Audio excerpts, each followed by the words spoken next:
આકૃતિવાળું આસન ઘોડાગાડી, ઘોડા વડે ચાલતી ગાડી, કાંધિયું, કાંધે સર ઉપાડનાર માણસ, ટપાલ પેટી, ટપાલ નાખવા માટેની પેટી, ભજન મંડળી, ભજન કરવા માટે ભેગી થયેલી મંડળી, કલ્પવૃક્ષ, કલ્પના પૂરી કરનાર વૃક્ષ, દીવા ગાડી, દીવો બતાવનારી ડાળડી, વરાળી,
પરમાત્મા, પરમ એવી આત્મા, કાળ જળકાળી, કાજળ જેવી કાળી, મુખ કમળ, મુખ જેવું કમળ જેવું મુખ, ચરણ કમળ, કમળ જેવા ચરણ, સજ્જન, સત જેવું જન, મહારાજા, મહાન એવું રાજા,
આવે છે.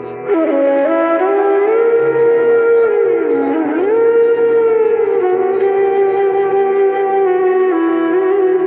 રૂપક સમાસમાં બીજું પદ ક્રિયાપદ દર્શાવે છે. નાર પ્રત્યય આવે. કર્મધારય સમાસમાં પહેલું પદ વિશેષણ અને બીજું પદ વિશેષ્ય હોય છે. મધ્યમ પદીય સમાસમાં જેના બંને વચ્ચેનું પદ ઉમેરીને વિગ્રહ કરવાનો છે. બંનેના વચ્ચેનું પદ ઉમેરી અને વિગ્રહ કરવામાં આવે છે. તત્પુરુષ સમાસ જેમાં વિભક્તિ પ્રત્યેનું